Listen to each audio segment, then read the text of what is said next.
Selamat siang pemirsa, apa kabar hari ini? Semoga tetap sehat di tengah sibuknya aktivitas. Seperti biasa, reportase akhir pekan kembali hadir. Bersama saya Triadina Dewi Fortuna dengan berbagai informasi. Inilah berita utama kami di siang hari ini. Harga bahan pokok di Pasar Beringharjo melonjak tinggi.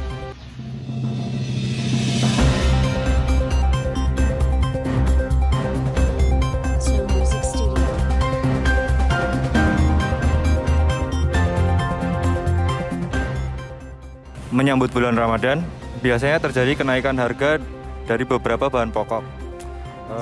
Diakibatkan melonjaknya permintaan dan kurangnya pemasokan. Contoh bahan-bahan yang mengalami kenaikan seperti bawang, cabai, daging, dan telur. Saat ini saya telah berada di Pasar Beringharjo untuk melakukan liputan mengenai kenaikan harga beberapa bahan pokok. Ibu dengan Ibu siapa? Ibu Endang. Ibu Endang di Pasar Beringharjo ini udah berapa lama? Sudah lama, 30 tahun. Iya. Ibu di sini udah apa? Jualan apa aja? Ya, bawang merah, bawang putih, gula Jawa, komplit ini. Bumbu bombay, tumbar merica, miri semuanya. Terus kayak di bulan puasa ini ada kenaikan harga nggak sih, Bu? Enggak ada, stabil. Bawang merah, bawang putih semuanya harga-harga stabil. Enggak ada kenaikan. Terus kayak di masa pandemi sekarang ini berpengaruh nggak sih, Bu, sama penjualannya Ibu? Ya, pengaruh banget. Pengaruh banget. Banyak yang nggak jualan. Terus kayak di bulan puasa kayak gini barang-barang apa sih, Bu, yang paling laris? Ya, untuk bawang merah, bawang putih itu biasanya kalau puasa untuk seminggu ini agak sepi, Mas. Tapi biasanya kalau nanti sudah 20 hari itu biasanya baru ramai gitu. Ini posisinya sepi untuk saat ini. Terus kalau Ibu bisa tahu kalau yang biasanya di bulan Ramadan ini harganya naik apa aja? Ya, kalau tahunya ya itu Pak, telur itu Pak, ayam gitu kayaknya naik itu. Kalau tempat saya kayaknya nggak ada perubahan. Baik, makasih ya, Bu ya. Sama-sama. Demikian wawancara kami di sini. Terima kasih. Selamat siang. Berita selanjutnya menyangkut wisata Taman Tebing Breksi yang sedang menyelenggarakan event merakit Breksi. Selamat sore pemirsa, sekarang saya ada di Breksi dan mau menemui salah satu pengelola di sini. Mari kita. Selamat sore, Mbak. Selamat sore. Bolehkah saya bicara? Ya, bisa. Duduk dulu aja. Oke. Ini dengan Mbak siapa? Dengan Mbak Putri Siani. Oh iya. Salah satu pengelola di sini ya, Mbak? Iya. Mbak Putri, oke. Di sini itu baru ada apa ya, Mbak? Di sini baru ada acara event merakit Breksi, Mbak. Oh, ya. Acaranya tuh merakit Breksi. Iya, tentang konsepnya merayakan senja nanti di sini. Oh, nanti ada merayakan senja itu gimana ya, Mbak, maksudnya? Ini sebenarnya program dari Bumdes, Mbak, untuk mempromosikan Breksi sekalian sama UMKM di sini. Ada juga kesenian nanti di situ beberapa tari. Oh, nanti ada tari-tarian yang ini tadi ya, Mbak? Iya, itu baru gladi bersih di situ. Iya. Jadi nanti ada event dari Bumdes di mana, Mbak? Di sini nanti kan Bumdes bekerja sama Breksinya. Nanti ngadain acaranya di sini. Di Batu Kapal juga ada, tapi akustikan nanti di sana. Akustikan yang dihadirin oleh oleh Bapak Kepala Dinas Pariwisata Provinsi DIY, ada juga Bu Gusti Kanjeng Ratu Bendara, ada juga Ketua Pengelola Lawa Ijo Tebing Breksi sendiri, ada juga Ketua Pokdare Sambirjo, ada Lurah Sambirjo nanti juga datang di sini memberi sambutan sama isi acara. Wah, ternyata meriah sekali. Ini pas banget ada event di Tebing Breksi, pemirsa. Oke, baik, Mbak. Nanti saya bisa menyaksikan secara langsung, bisa langsung nanti Mbaknya bisa lihat di sini. Di situ juga ada, di Tebing Breksi juga ada. Iya, ini demi mengangkat apa ya, Mbak, maksud dari event ini tadi? Untuk mengangkat UMKM ini, Mbak. Sisa sama kesenian nanti kan bisa UMKM desa sini ya. Iya. Oke, baik. Bisa kita lihat ya.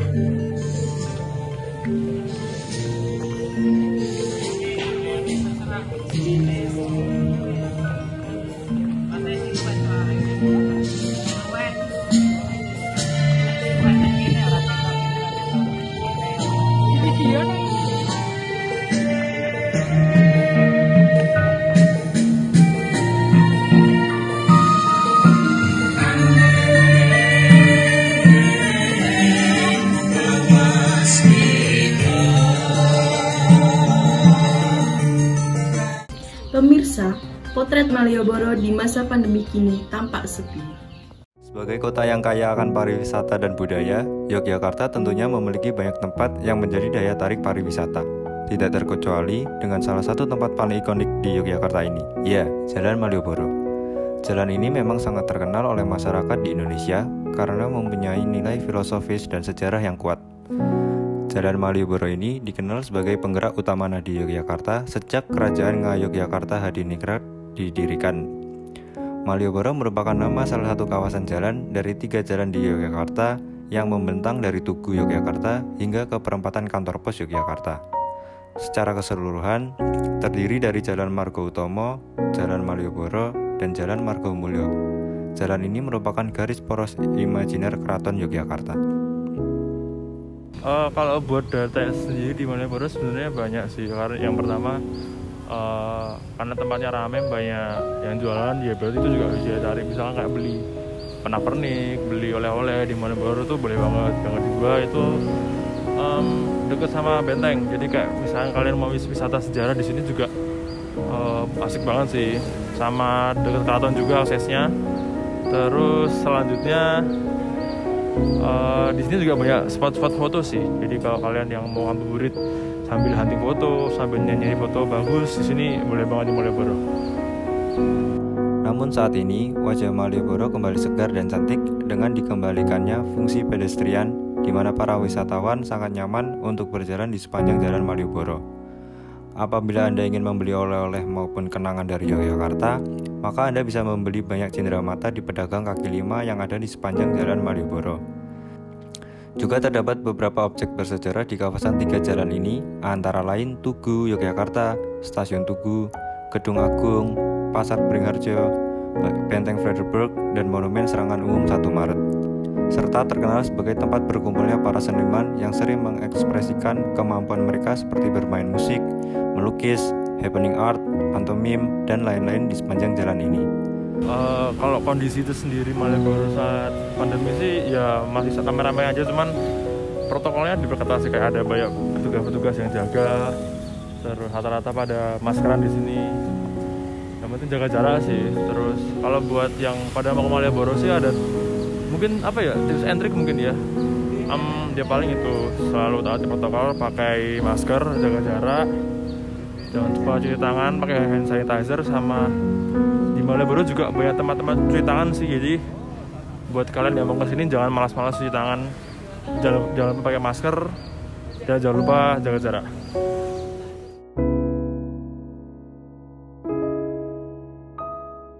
Berita selanjutnya, ada peluang dari para pelaku freelance di masa pandemi.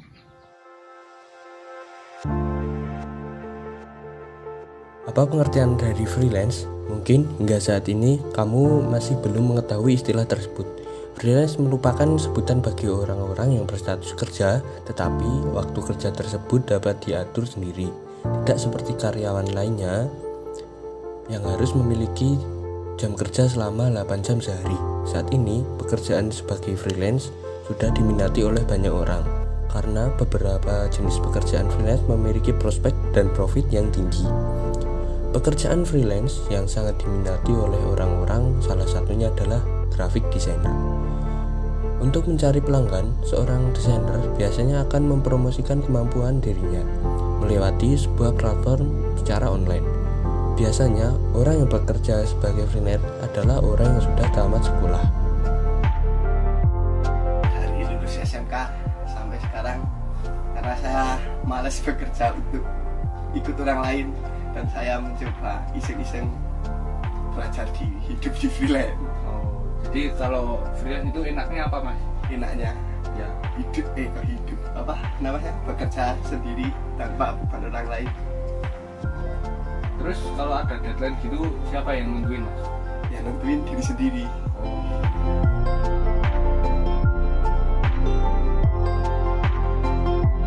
Akan tetapi, walaupun digadang-gadang pekerjaan freelance mempunyai prospek dan profit yang sangat tinggi, akibat dari pandemi COVID-19 yang menjalar di hampir segala penjuru dunia, tetap berdampak besar bagi freelance graphic designer.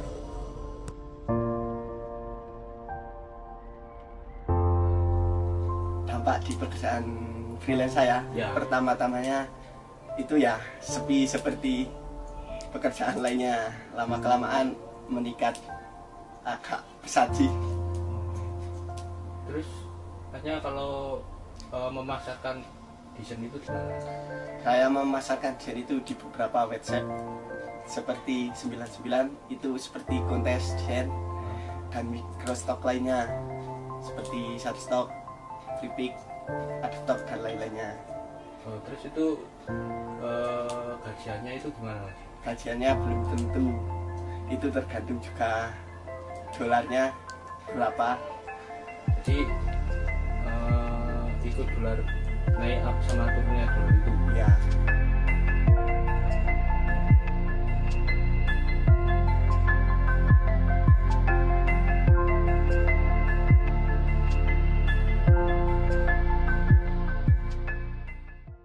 Terima kasih Anda masih bersama kami di reportase akhir pekan. Saudara, indahnya menjelajah kuliner di kota Jogja menjadi pilihan yang tepat untuk berwisata. Selamat siang pemirsa. Nah, tepat sekali nih. Pas jam 12 siang, waktunya kita makan siang. Kemarin aku direkomendasiin temen aku makanan yang kita tuh bisa lihat view kota Jogja. Oke, aku juga udah lapar banget nih. Yuk sekarang kita kesana aja. Tepatnya tuh di Watu Langit. Ya, kita sekarang udah sampai di Watu Langit.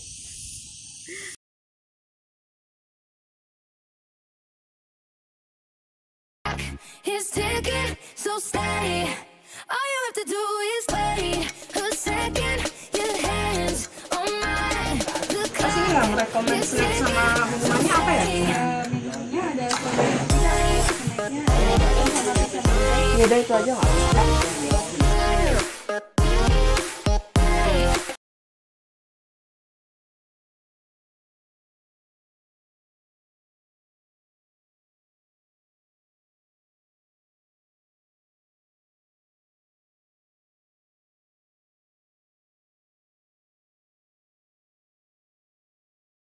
Kak, boleh ngobrol sebentar enggak? boleh. Oke, silakan duduk. Kak, di meja ini ya makanan yang paling rekomen sama minuman yang harus aku cobain. Pertama tuh yang mana ya? Oh, yang nyobain yang minimal makanan dulu. Makanan? Makanan nih kok aja ini. Kalau minumannya? Yang lemon ini. Kalau matcha ini buatnya kayak gimana sih prosesnya? Prosesnya itu pakai green tea sama susu cimori sama es krim. Kalau ini namanya apa, Kak? Strawberry squash. Ini buatnya gimana ya? Ini pakai sirup strawberry sama strawberry sama es sama soda. Kalau ini es teh ya? Iya, lebih segar. Ini kalau ini bakwan jagung. Iya. Kalau ini tuh makanan apa ya? Ini makanan tradisional.